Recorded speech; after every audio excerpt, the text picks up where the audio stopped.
Alright, today we're in Bisbee, Arizona. We're going to go on this Copper Queen mine tour, underground mine tour. It's an old shovel bucket right there. Here with Tanner, Wyatt, Barrett, and Morgan. I'm going to stay the night here at the Copper Queen Hotel. Right now we're just walking up to check in for the underground mine tour. Going to be a fun day.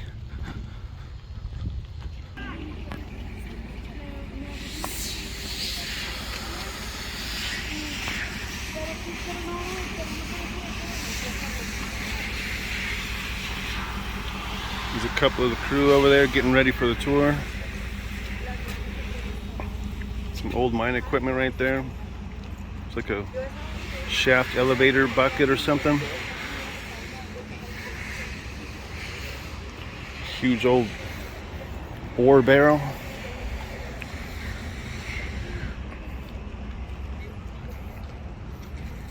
Giant rock, a bunch of drill holes in it. Whatever the heck this big winch is, cable winch. It's a lot of steel right there.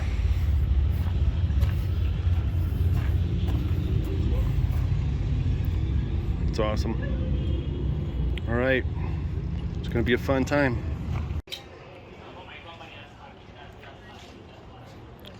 Just waiting for a mine tour. Sitting out here, they got all these real old metal contraptions for mining. No idea what any of them are. I'm not a miner.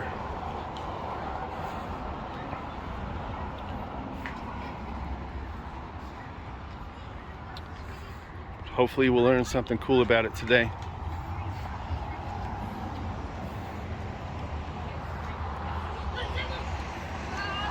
Very nice. There's our entrance right there.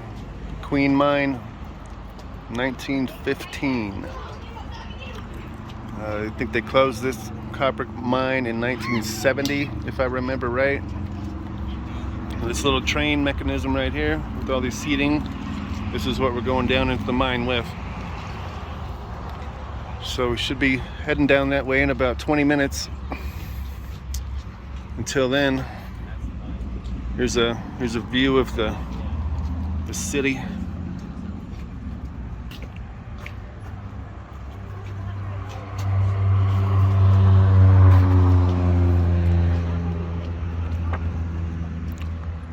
You see the Copper Queen mine over there, son? Straight over there. Oh, I'm sorry, the hotel, Copper Queen Hotel. Is that it? That's where we're going to be staying tonight. You brace when you hear this bell, but let's get inside so we don't get wet. Cover your ears, Mo. It's going to be a loud bell. Nice. Here we go. Going into the mine, buddy. You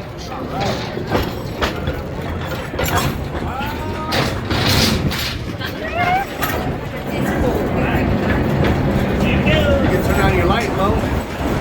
Look at whatever you want. Point it up and stuff.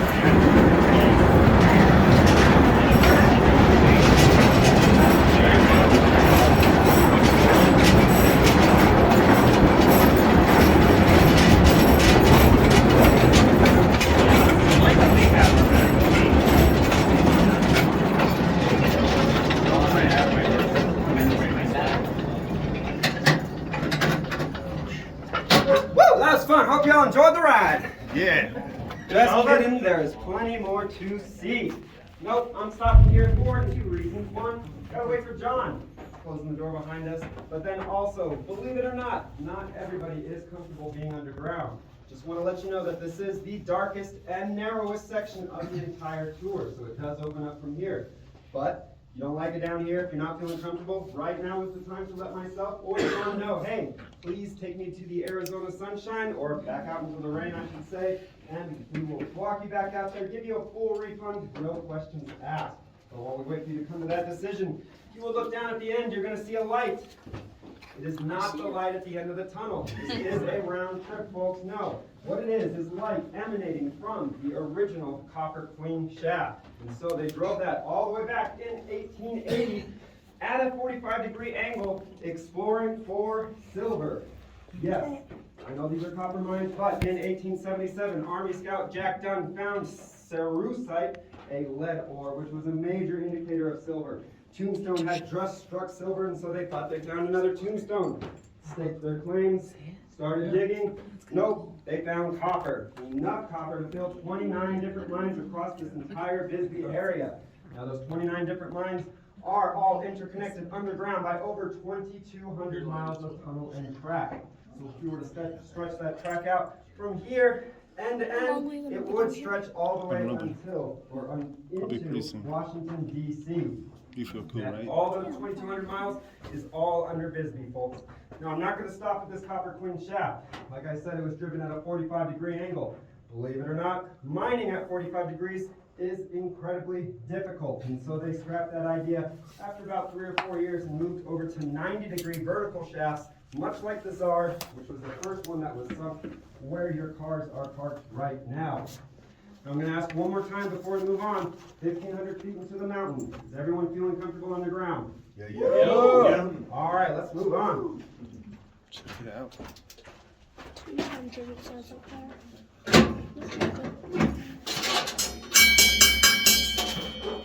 Hold on. Oh yeah. Sorry about that, folks.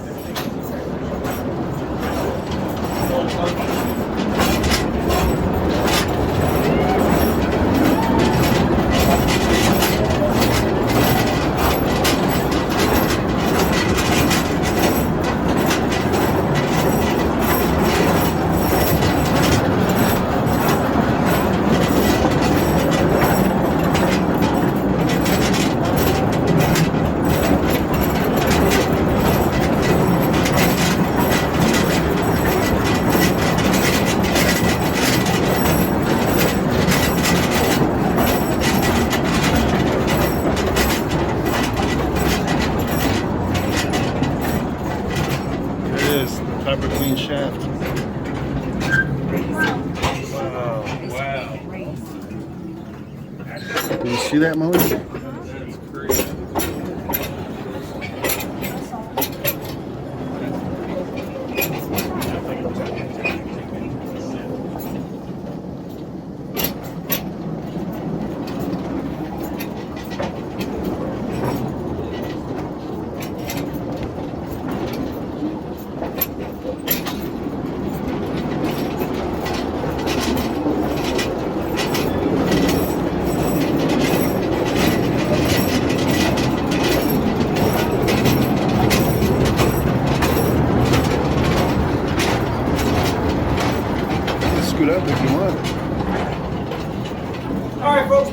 1 moment to try to open up an air door.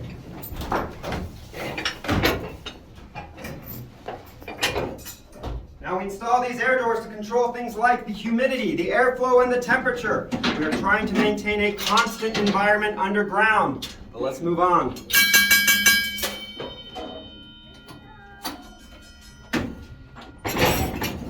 There it goes.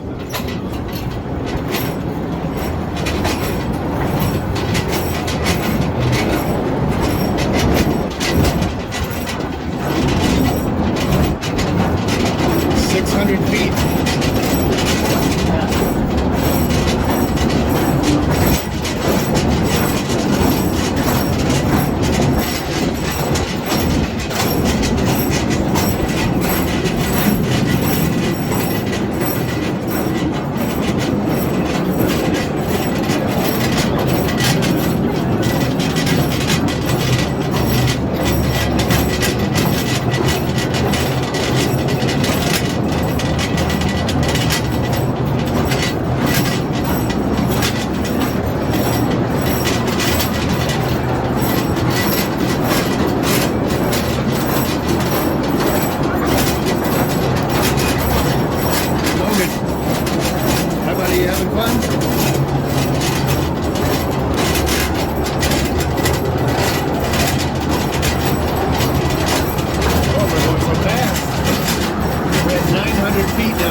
if you would, exit to your left and follow me. No, how about?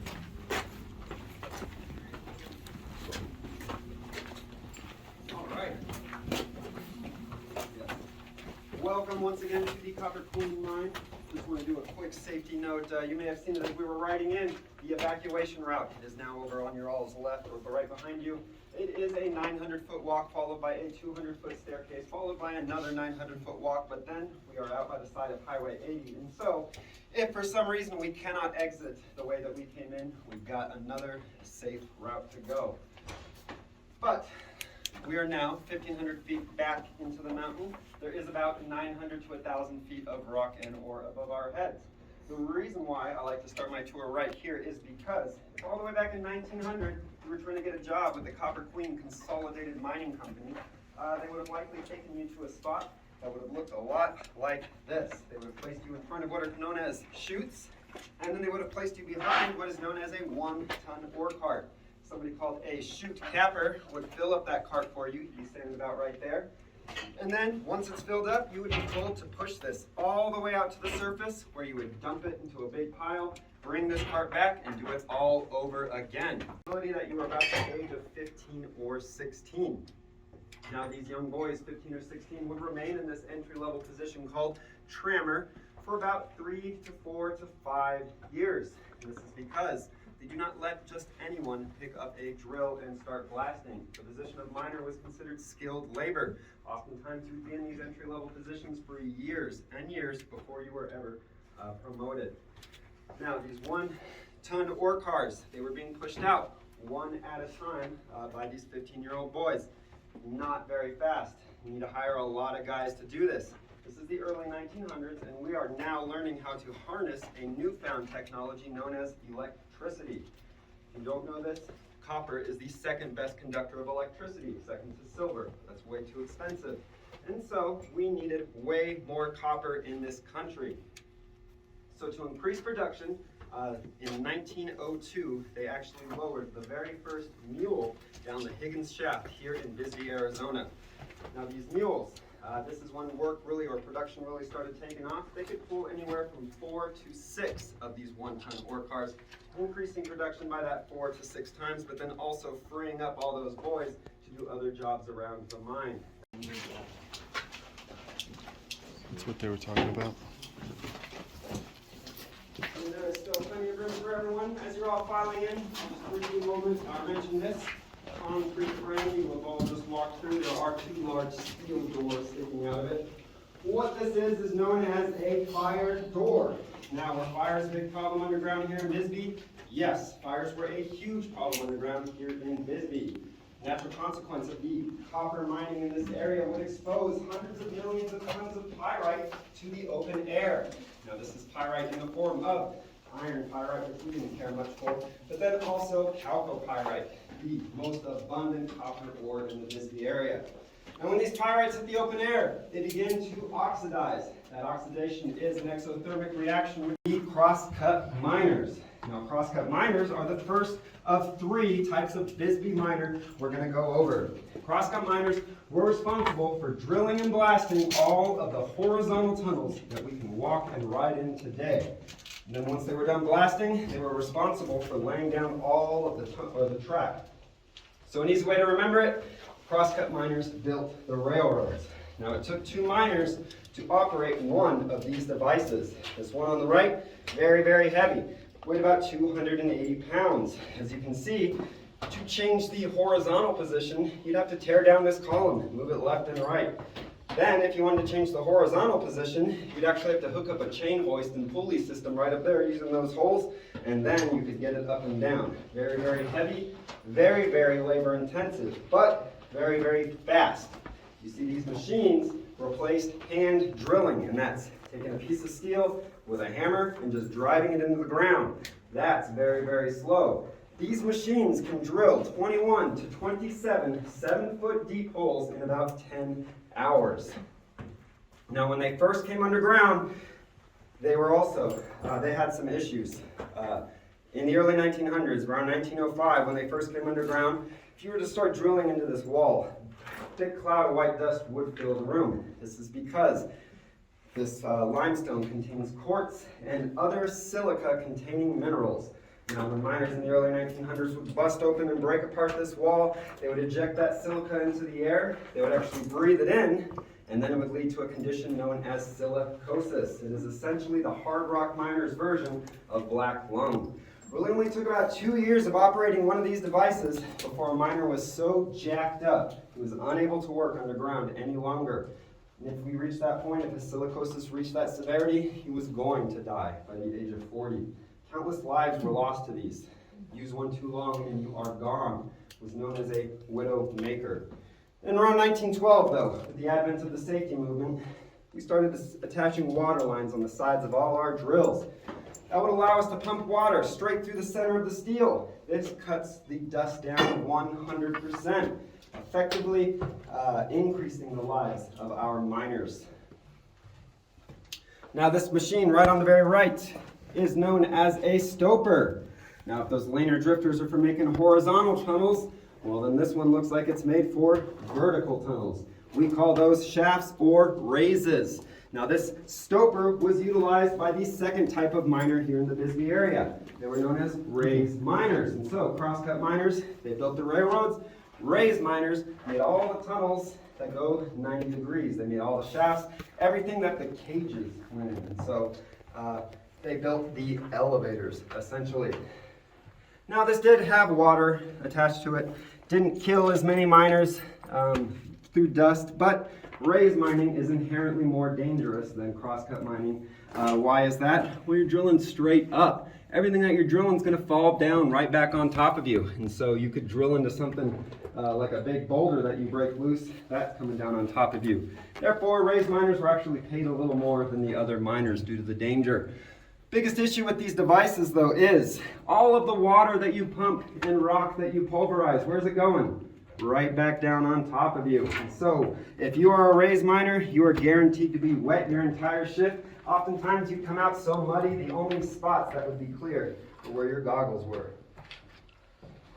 Well, last but not least, we do have the one that replaced them all. This is the Gardner Denver jackleg, introduced in around 1950. Used all the way until 1975 when we shut the mines down. Still used underground today in some parts of the world. That's how That's how reliable of a device this is. Now, the thing that this changed, it does all the pulverizing of rock. It pumps the water. The big change here is when you flip this switch forward, it'll pump 150 foot-pounds of air pressure to this leg. Pushes that into the ground, pushing the drill into the face for you, effectively doing most of the work. If you remember, I said 21 to 27 holes, 7-foot deep holes in about 10 hours. This one can do 35 in 3 hours, depending on the skill of the miner.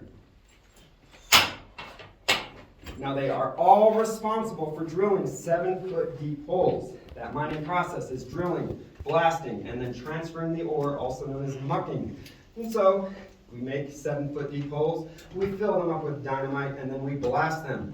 Are there any questions about this drilling before we move on to blasting? All right, follow me this way. We've got a mock blast face set up.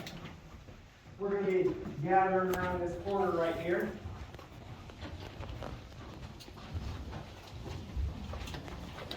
All right, buddy.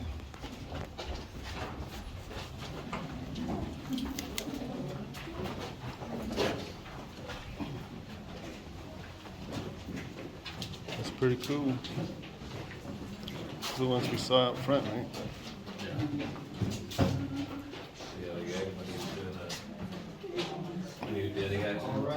Yeah. He told me he had a buddy. Here in front of us, Or he told us. we have a He had a blast buddy that was face, and doing it looks this like one, this blast face and he was is set up with straddled it, and completed it kicked, and round Oh my gosh. drive a crosscut or a grip 7 or 8 feet forward. Something I mentioned earlier. All the tunnels It's a underground, bench. here in Bisbee, we call them crosscuts and drifts. In regular mining, they actually mean very different things. If you're gold mining, a drift is something that follows the vein, and a crosscut is something that crosses the vein.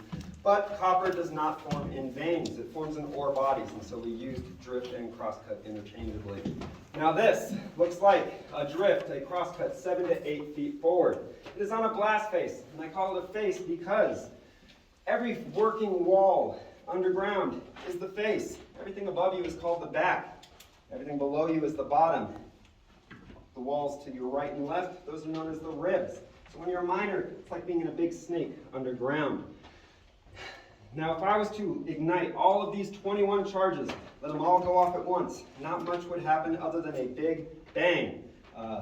We'd probably blast out our timber right here. Most of the force of the explosion would come straight back out of the holes. This is because this is very hard rock. This is limestone calcium carbonate. In order to cut through this rock, we have got to make a weak spot. We've got to start right in the center. We've also got to ignite these pieces of dynamite or these charges one at a time in a specific order or sequence or pattern. Now, once we ignite this one in the center, or actually I should explain this. This is known as a 5-hole burn. You simply take your first drill hole, you fill that up with dynamite, and then you surround it by 4 holes, still 7 foot deep, but you leave these intentionally empty. These are called relievers. When this charge goes off, these 4 are actually just going to collapse in on themselves, and then the force of this explosion is going to shoot all that busted up rock and rubble to the other side of the room. You're going to be left with a 7 foot deep hole or cavity that is about 12 inches in diameter.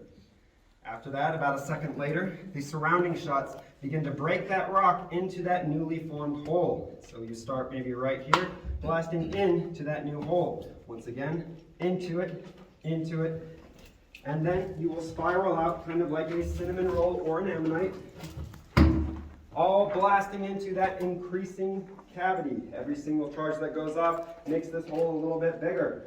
Once these are all gone off, what you will be left with is an 8 foot by 8 foot by 8 foot hole, but it is filled to about right here with rock and rubble.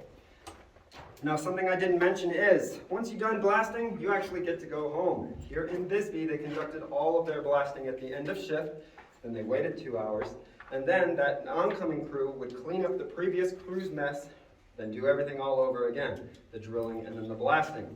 Now, why did they wait 2 hours?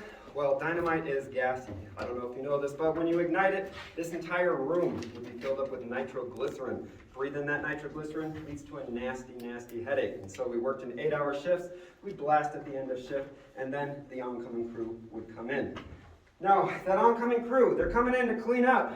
We do not want them working inside of this newly formed cavity. That's very, very dangerous. A lot of that rock is still going to be falling down constantly throughout the day. So to help them out, what we've done is drilled 4 final holes at the bottom that all go off at the same time. These are called lifters. Once everything in the middle goes off, the 4 on the bottom all go off, and the force of this blast is actually going to lift and flip everything that is inside of this cavity into a nice big pile right here. Then you get to go home. Then that oncoming crew comes in. They're going to come in with shovels and picks and whatever. They're going to clear out this mess. They're going to reset up any timber that blasted away. They're going to set up timber inside of this hole so it's safe to work, and then they're going to get to work. Now, if you remember, or actually let me bring up, how did they make sure these went off in the right order?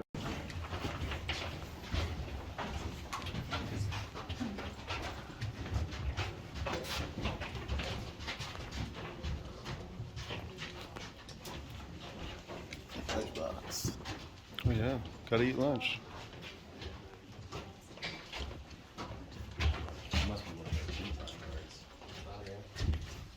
All right, folks, and if you remember, we did come into the Carbide Mine. If you remember, these are 29 different mines all interconnected underground, and we have actually walked into another mine. We are now on level 3, or we're still on level 3 of the southwest shaft, or the southwest mine, I should say. In front of us is the southwest shaft. Now, the southwest shaft is interesting in that it is an interior shaft, which means it never reaches the surface of the earth. All of the hoisting equipment and the hoisting engineer completely underground. Now, the southwest shaft is transportation shaft, so it did have a cage. Every cage in Bisbee had who was known as a cager.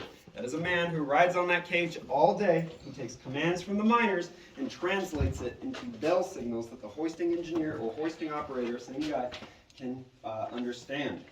Now the procedure would be something like this. Say I'm a miner on level 1 that needs to hoist some muck to a different level. I would simply ring it once. I'm on level 1. After about 10 minutes to an hour, depending on how many tasks the hoisting engineer has in front of you, this cage will come to your level, and a cager will come out and say, hey, what's up? What needs to happen? I will let that cager know. I am on level 1. I need to go to level 2, and I need to hoist muck to level 2.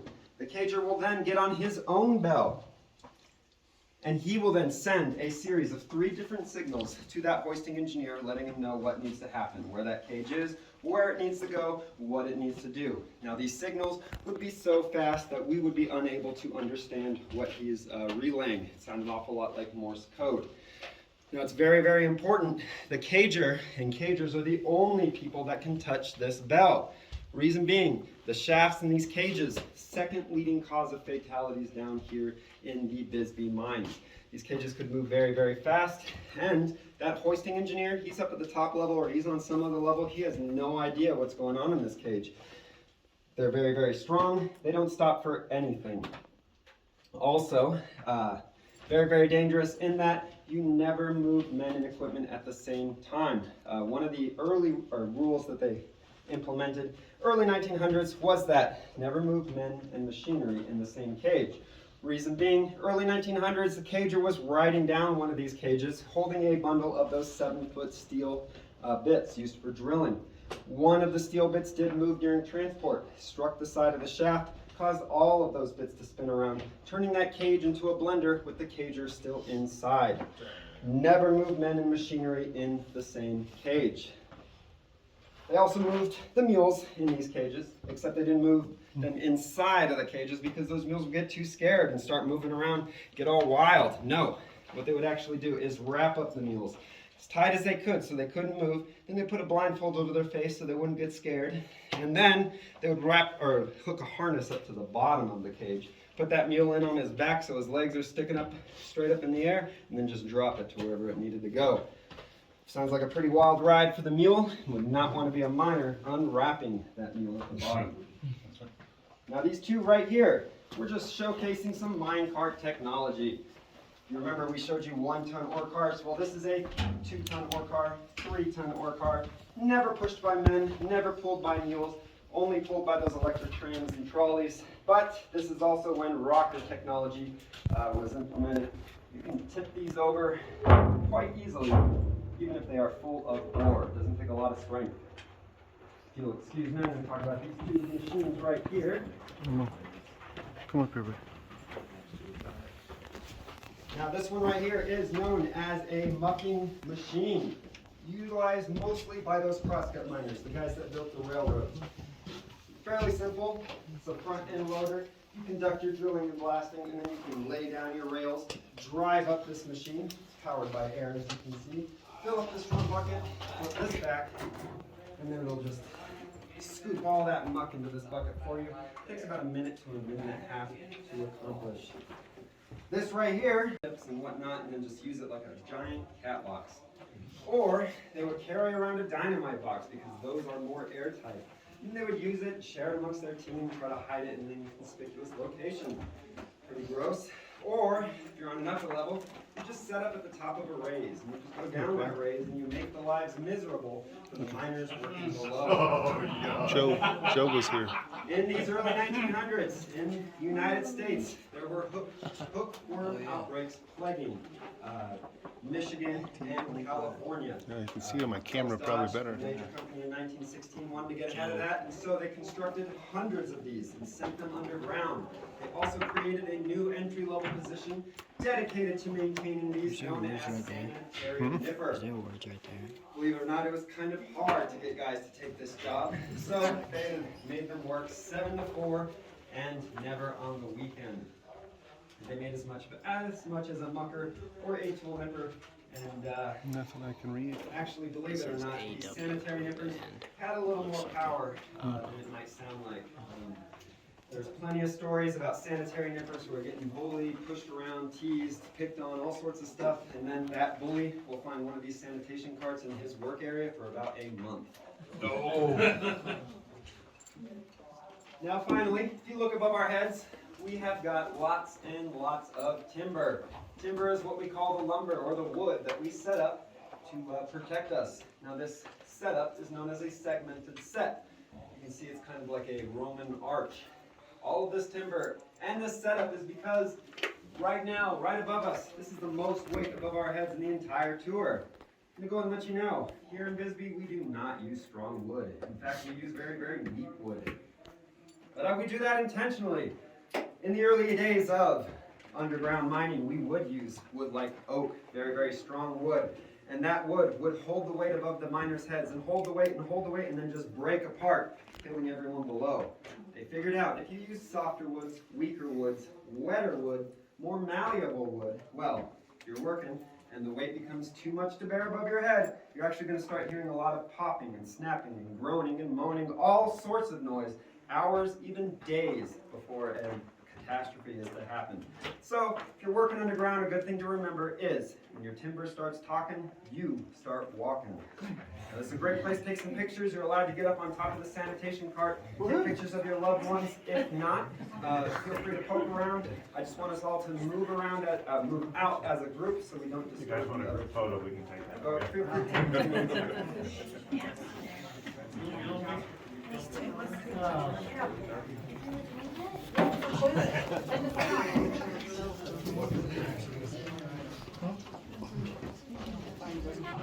But not that we use anymore. Go ahead, I've got it. Sorry, buddy. Hey, all right. Yeah. I'm ask somebody to go.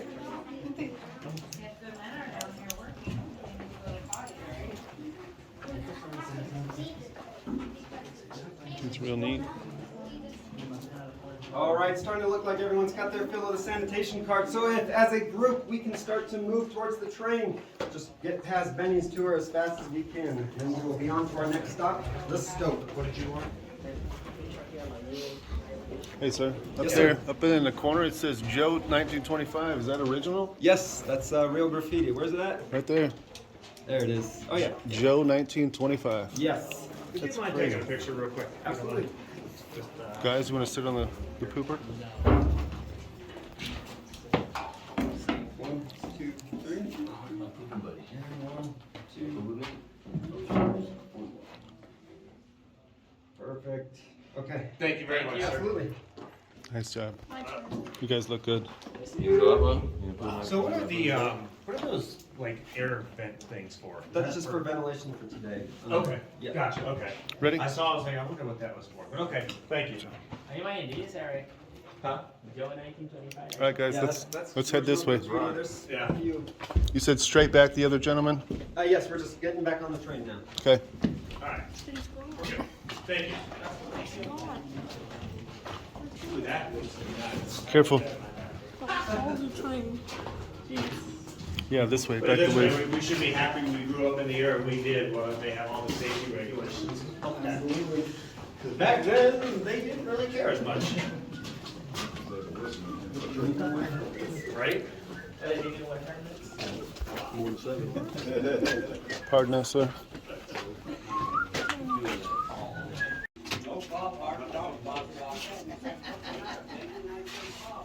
Macy's a good dog. All right. Let's load back up, right? Any place you want to sit's fine. Let's sit right there. There might be some. Oh, yeah, you can drive the train. Bring us to our house like I was worried. Ring the bell. Yeah, ring the bell. Nice. Yeah. Make sure you gas it up though, and fill the tires with air. Yeah. It sounds like too much hard. Too much work. Check the windshield. Toolbox around the back of the pickup. How do they get down here?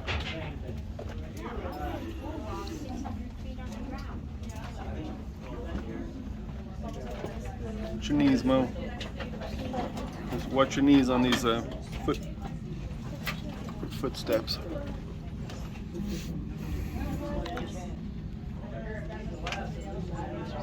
Said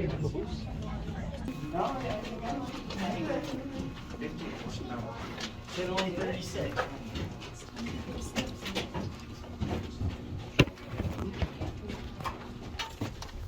Go ahead, bro.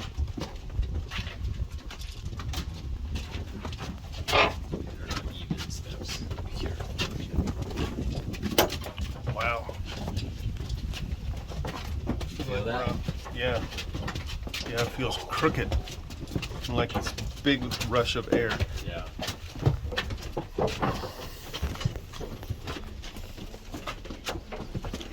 I like these handrails right here.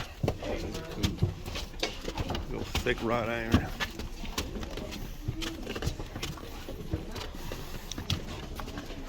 I believe so, yes. But I think it was Doug, the geologist. What's up, buddy?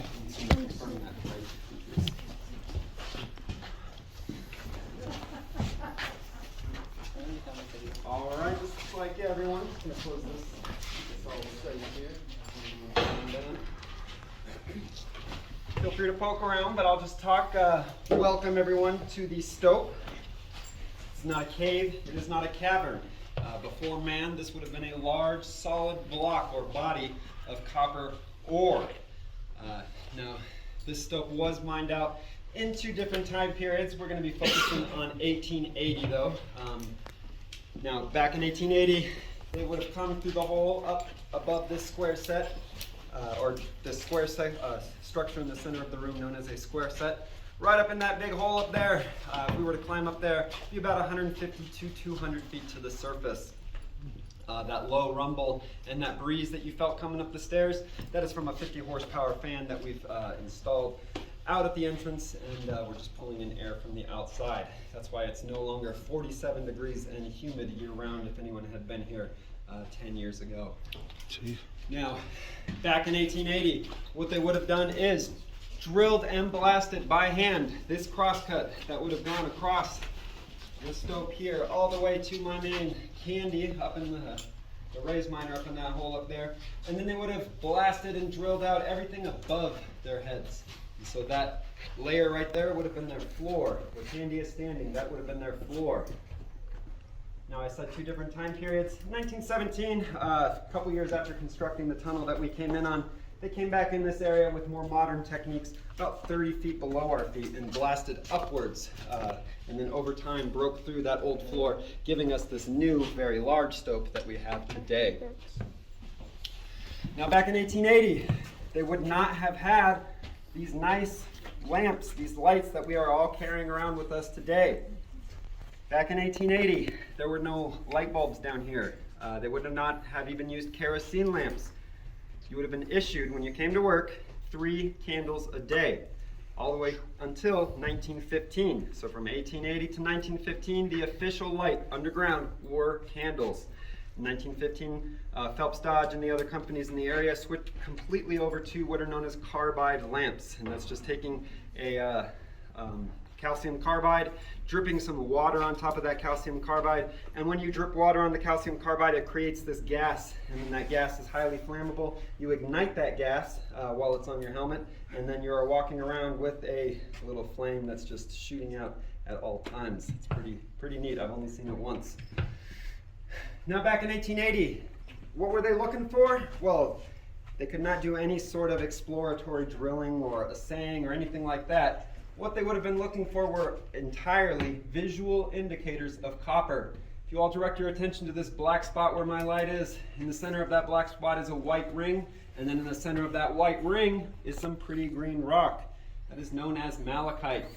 In a lab, it is about 47% copper. Here in Bisbee, we were pulling out malachite that was about 25% copper. This is what actually put Bisbee on the map.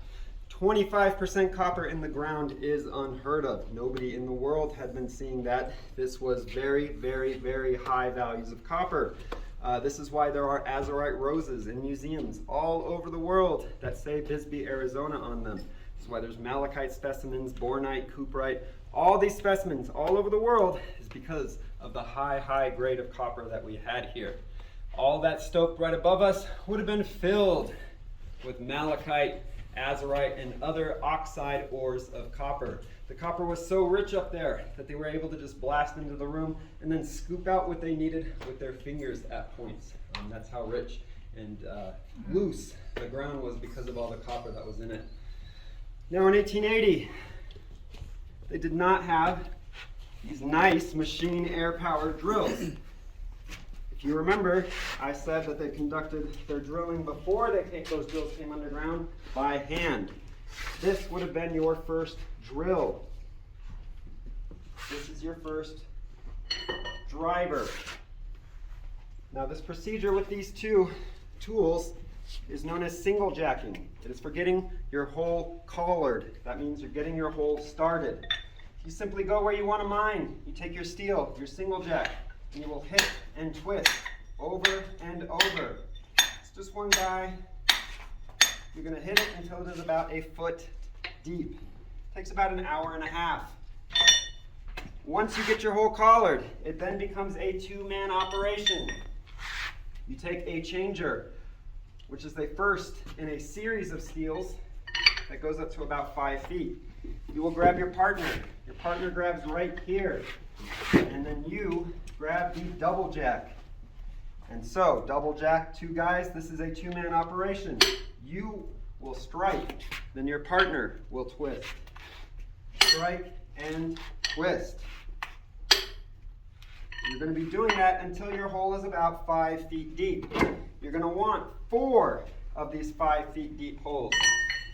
Back in this time period, it would take anywhere from 12 hours to 2 days to accomplish these 2 holes. Now, why are we hitting them? We are still loading them up with dynamite and then blasting and then carrying it out. This is only a 5-foot hole, so we're only really advancing 4 to 5 feet. As you can imagine, mining during this time was excruciatingly slow. Also, we're doing this operation by candlelight.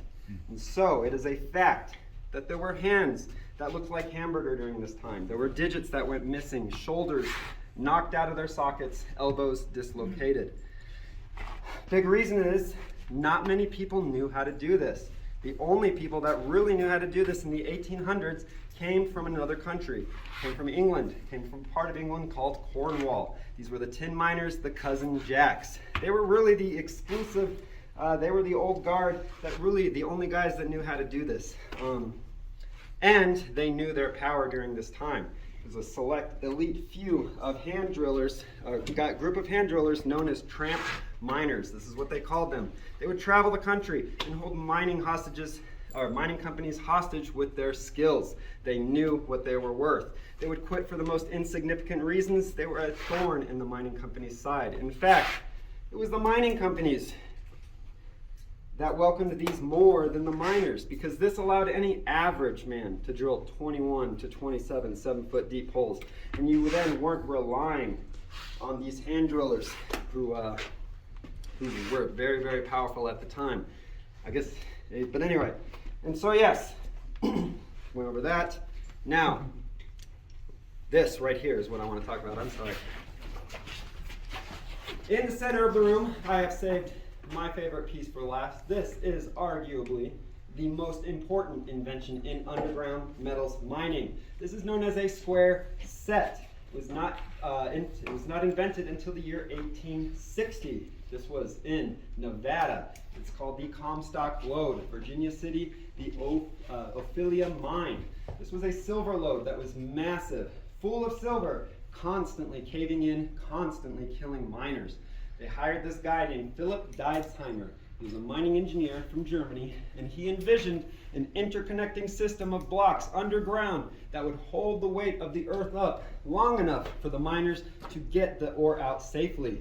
If everyone gets a chance, you look at the column, you will see what a stope would look like, a completed square set stope. That is what they called these, the stopes that would be filled from top to bottom with these structures. Now, 85% of the stopes here in Bisbee were actually square set stopes. And it's because the majority of these stopes are not nice limestone oxide stopes like the ones that we are in right now. The majority of stopes in Bisbee were known as sulfide stopes. When the ore mixes in with that sulfur, it actually turns the ground very, very shaky, sandy, almost looks like sugar. Very, very hard to work on. And so they would construct these then. In around 1890, they brought Philip Deitzheimer invention into Bisbee. And like I said, 85% of the stopes ended up being full of these square sets. In fact, the stope below our feet, that was a square set stope until they burst through the roof right up here, or through the bottom. And there are 3 sets of backfilled square sets beneath our feet right now. Now I say backfilled, what does that mean? Well, they did not just leave the stopes empty once they got the ore out. In fact, you cannot do that. And it's because timber is temporary. Remember that. It does not last forever. In the early 1920s, there was a football field sized stope here in this mountain called Bucky O'Neill Hill. Collapsed in on itself, bringing the rest of the mountain down with it. If you drive up to the Queen Mine tour from the Lavender Pit and you look up to your left, you're going to see the side of this mountain has shifted down. That is from that football field sized stope collapsing. Those subsidence cracks that are in the side of the mountain, those are from us. They quickly learned that when you're mining, you gotta fill in the bottom layer with all the waste rock that you blast out that you don't use with the ore. Then you work on top of that. Do your blasting, then fill up the floor below you with that waste rock over and over again. And then, once you're done, the entire stope will be filled with that waste rock. And so over time, when the wood does fail, the ground is just going to fall onto that nice cushion of waste rock.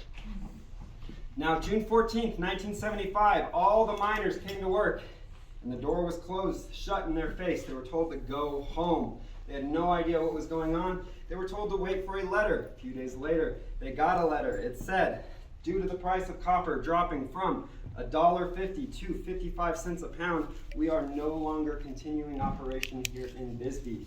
There are some ore bodies still underground. There's low-grade ore all around us. There's not a big chance that the mining companies are going to come back anytime soon. This does conclude my tour, though. Feel free to poke around, look for any sort of other malachite specimens that you like. You can also take pictures inside of the square set or on the bench. But if you're tired of the stope, it is also now time to start just heading downstairs if you like and load up on the train. So I'll leave it up to you. Now, if you decide to go downstairs, John's going to be waiting with a cup. He's not a bum. He wants those tags that you are all wearing. So before you load on the train, please give John your tags, and then we will go outside. Has there ever been an earthquake in Bisbee? We did have an earthquake, and when you're underground, you actually don't feel it at all. Turn your lights on and shine them at the wall behind you. Okay, so it didn't Yes. collapse or anything? Yes, earthquakes really only affect the top layer. Here. Thanks, buddy. Good job.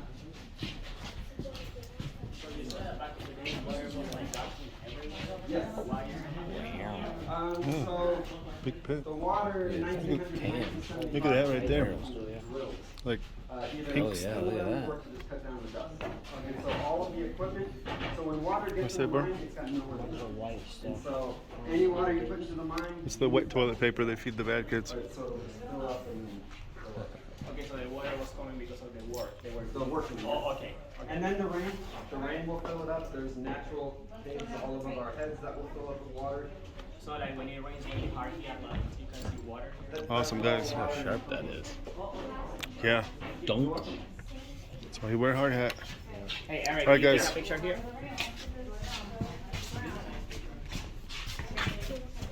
Look at that hole right there. Yeah. Watch your head on this, Mo. I got a wrench.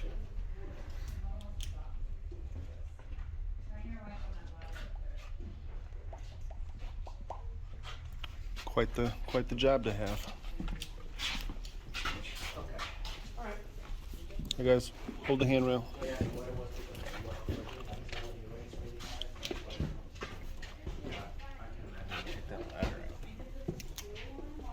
Right? Yeah. Wooden ladder. So how long did this mine remain vacant until they started doing tours and stuff like you guys did? Really? Okay.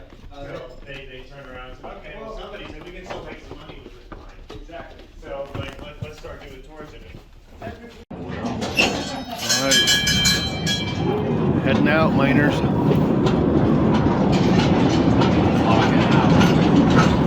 Shift's over, right?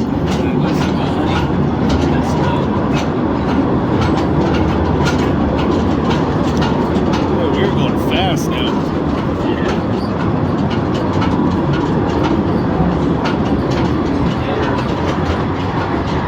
Is this the original shaft over here? The 45?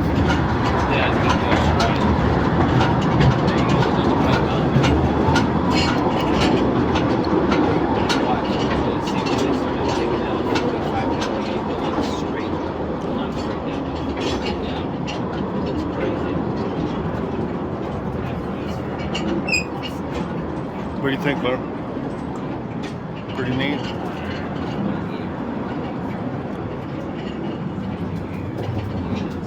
Here it is right here. Wind it down.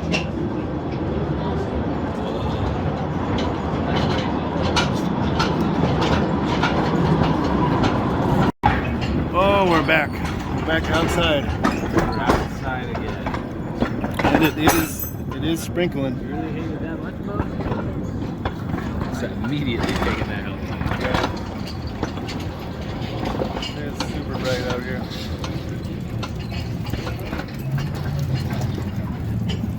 That was cool. Just got service again. Yeah, they're all wet. Okay, I'd say get off on your right. Yeah, probably the right.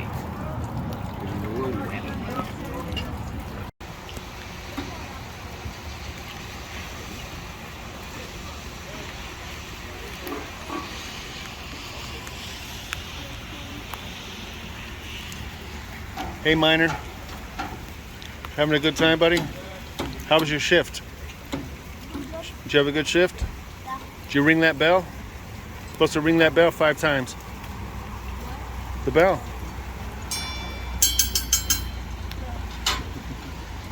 Nice.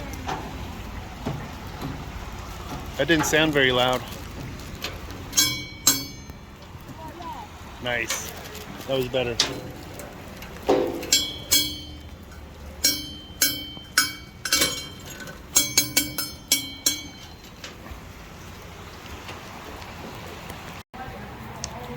Alright guys, that's it. We're done with the Bisbee Copper Queen Mine tour. What'd you guys think? Anybody got opinions? It was pretty sweet. Learned a lot. Yeah. We stole all the copper. Yes. Pockets are loaded. Yeah, we're rich now. So no more of this YouTube stuff. We've made it. Yeah, right? We got so many pounds. All this so YouTube many stuff pounds. that doesn't It's in pay the a bag. doesn't pay a dime. Yeah. So anyhow, it's raining now. Yep. Got a beautiful, beautiful city to go exploring. We're gonna stay the night at the Copper Queen Hotel. Hope you guys had fun. Thanks for watching, everybody. Have a good day. Bye.